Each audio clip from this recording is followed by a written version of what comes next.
everyone, it is Delancey. Welcome back to my channel. Today I'm going to be discussing 5 tips for landing a dietetic internship here in the United States. Now this is by no means an all-encompassing list of tips. These are just 5 things that I did during my undergraduate studies in the years leading up to the DICAS application that I feel like really helped me when it came time to apply. And now as an intern in a dietetic internship, looking back, I find that a couple of these tips also just really help prepare me to be a better intern. So tip number 1 is going to be to hit the ground running from day 1. So what I mean by that is in your freshman year, start signing up for clubs, doing extracurriculars, picking up a part-time job, or doing volunteer experiences. You don't need to do a ton. I'm not telling you to completely overwork yourself or burn yourself out right from the get-go. Just do a couple of things. Just get the ball rolling, because I found that during my freshman and my sophomore year, those were actually the prime years to socialize, put myself out there, get involved in extracurriculars, because my junior and my senior year were more so academic heavy. At least in my undergraduate program, I found that the classes became a lot more challenging. Looking back, I think my senior year I actually did the least in terms of extracurriculars because I was really focused in on my classes. A lot of people make the mistake of waiting until their senior year to cram as many extracurriculars and volunteer experiences as they can onto their resume, and I think that kind of defeats the whole purpose of having them there. You want to have those experiences listed in your application as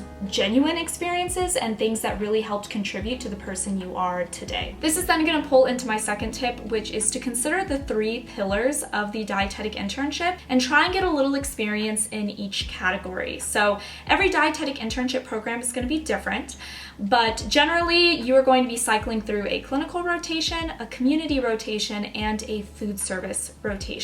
So in the years leading up to the DICAS application, try and pick up a couple extracurriculars, maybe volunteer for a community initiative, or pick up a part-time job maybe in a restaurant. Whatever it is, having experience within each of these pillars is going to make for a robust resume, and it's also going to give you a wide variety of experiences to pull from when writing your personal statement, as well as answering questions during the interview process. Plus, it's a really great opportunity to learn a little bit about yourself. Because the field of dietetics is so vast, it can be a little overwhelming if you have absolutely no idea what you want to go into in terms of your career, and that's totally fine. That is what the internship is ultimately there for. You're supposed to rotate around, find what you like and what you don't like. But if you can go in with at least somewhat of a general idea, even a couple of things that you know you don't want to do, this can really help when it comes time to apply and submit your DICAS application, because you can choose internship programs that you know are going to serve you. So if you take the time during your undergraduate degree to maybe get a little experience in a food bank, and you realize that you don't actually have any interest in food banking, you can make sure that you aren't applying to any internship programs that are centered around a community initiative, if that makes sense. My third tip is going to be to assess yourself, identify your weaknesses and your knowledge and experience gaps, and try and fill as many of those as possible leading up to that application deadline. So using myself as an example, by the end of my sophomore year, going into my junior year, it became really apparent to me that I was lacking in the food service department. I felt comfortable cooking at home, but in terms of commercial kitchens and cooking for others, I was completely in the dark. And up until that point, because I was interested more in the clinical side of dietetics, as well as the intersection of nutrition and food marketing, I convinced myself that I could somehow weasel my way out of commercial kitchen duties and I would never have to worry about my lack of food service knowledge. One, if not multiple rotations that you will experience in your internship, it's going to involve a kitchen, and the RD exam, a huge portion of the questions are going to revolve around food service. So I got comfortable with being uncomfortable, and I started watching as many cooking shows as I possibly could. I read some of Anthony Bourdain's books, and I went and applied to be a chef's assistant in a commercial kitchen for about a year, with very little cooking knowledge or experience, but a whole lot of drive to learn as much as I possibly could. And no, I didn't walk away from that experience being an Iron Chef or being a total master in the kitchen, but I was able to learn the fundamentals, I was able to learn basic terms, and now I feel comfortable in a commercial kitchen and at least can hold my own, especially I just finished up my food service rotation in the internship program that I'm in now, and thank God I took the time during my undergraduate years to, mess up and make mistakes in the kitchen because it helped me a lot in the future. Pursue progress over perfection. Your student years are so valuable because you're allowed to say, I don't know. You're allowed to mess up. Getting honest with yourself and identifying where you need to grow and improve and going about and filling in those knowledge gaps, no matter how uncomfortable it might feel in the moment, it's going to make you a much more knowledgeable as well as competitive candidate when it comes time to apply. Fourth tip I'm going to give is to keep track of everything. When I was filling out my DICAS application, the application asks that I write down everything I've done in the past 5 years. And when you actually sit down to fill out the app, you're going to realize it's really hard to remember every little detail of your life over the course of 5 years. If you haven't started, I suggest you start now, writing down every little thing you do. Maybe put it into a resume bullet point format, and you're going to want to keep track of your extracurriculars, any clubs, volunteer experiences, jobs, leadership positions, also webinars. If you do like a free course online that's related to nutrition, keep track of that.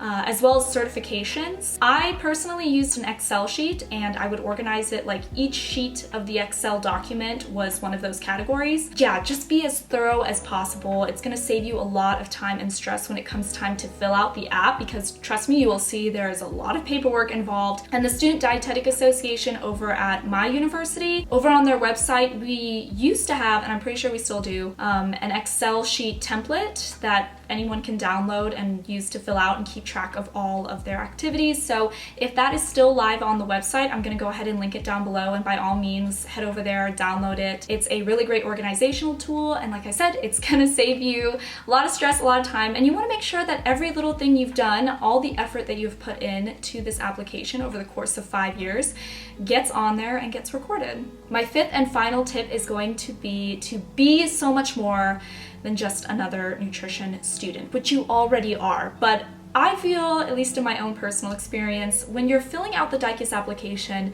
it can be really tempting to paint yourself as just another cookie cutter nutrition student who's a total foodie and wants to heal the world through good food and nutrition education, which is totally valid. It's a wonderful goal, dream, and vision to have, but just know that every other applicant is going to have relatively the same dream, goal, and vision. So what you want to focus on is really bringing your personality to the forefront of your application and really highlighting what makes you so uniquely you. Is there a certain niche of nutrition and dietetics that you're really interested in that's kind of interesting and cool, like nutrition informatics or food banking, or maybe you want to serve a specific patient population? Be sure to include all of those details. And don't forget to add things to your application that aren't necessarily directly related to nutrition. So let's say you've been working part-time at a bank for the past few years to make a little extra money on the side. Be sure to include that in your DICAS application. Or maybe you volunteer for a cat foundation on the weekends, or you are really into pottery and you are president of the pottery club. Be sure to include all of those details, because